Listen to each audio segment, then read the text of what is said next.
Chapter 9. And Elisha the prophet called one of the children of the prophets, and said unto him, Gird up thy loins, and take this box of oil in thine hand, and go to Ramoth Gilead.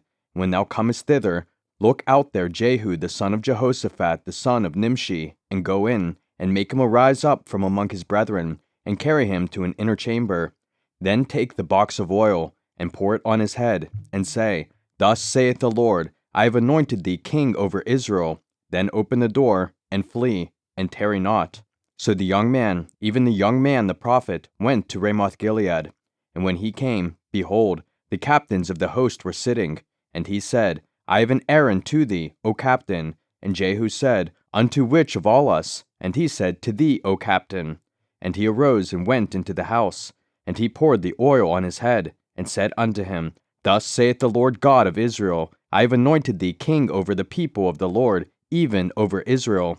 And thou shalt smite the house of Ahab thy master, that I may avenge the blood of my servants the prophets, and the blood of all the servants of the Lord, at the hand of Jezebel.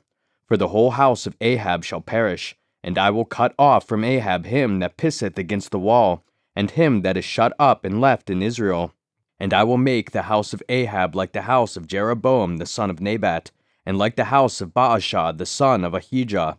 And the dog shall eat Jezebel in the portion of Jezreel, and there shall be none to bury her. And he opened the door, and fled. Then Jehu came forth to the servants of his lord, and one said unto him, Is all well? Wherefore came this mad fellow to thee?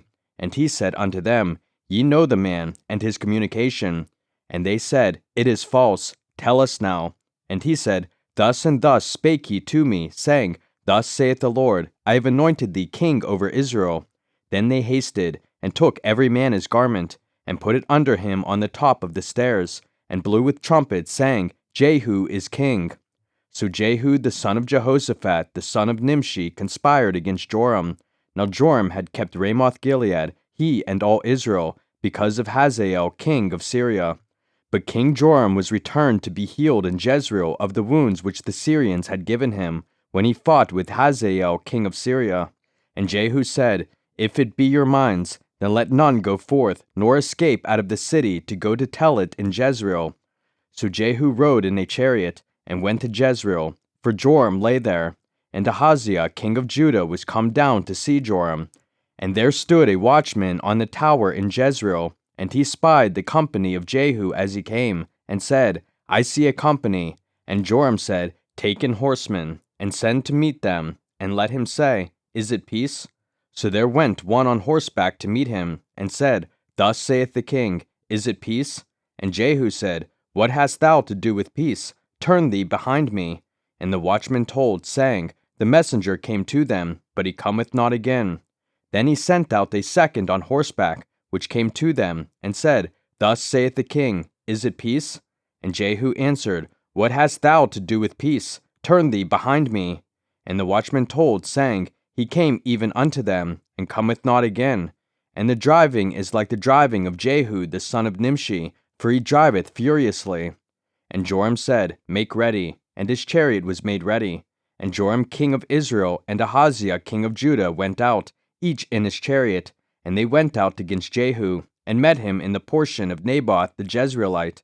And it came to pass, when Joram saw Jehu, that he said, Is it peace, Jehu? And he answered, What peace, so long as the whoredoms of thy mother Jezebel and her witchcrafts are so many? And Joram turned his hands, and fled, and said to Ahaziah, There is treachery, O Ahaziah.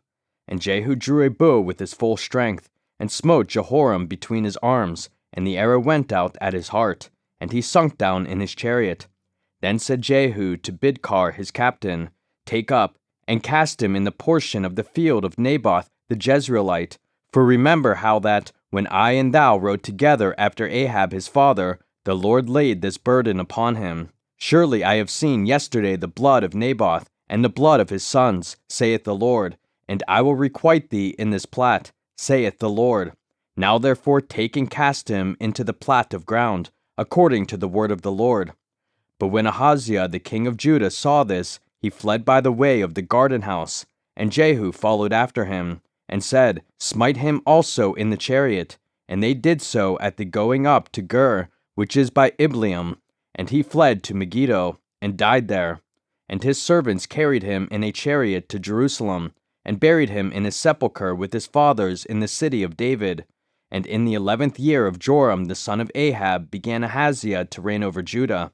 And when Jehu was come to Jezreel, Jezebel heard of it, and she painted her face, and tired her head, and looked out at a window.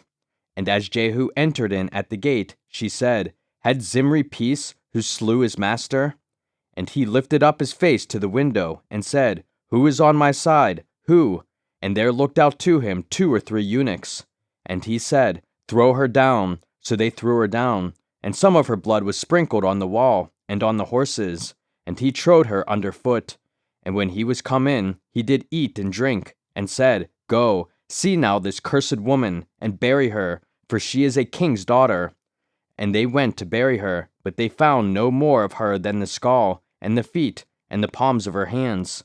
Wherefore they came again, and told him. And he said, This is the word of the Lord, which he spake by his servant Elijah the Tishbite, saying, In the portion of Jezreel shall dogs eat the flesh of Jezebel, and the carcass of Jezebel shall be as dung upon the face of the field in the portion of Jezreel, so that they shall not say, This is Jezebel.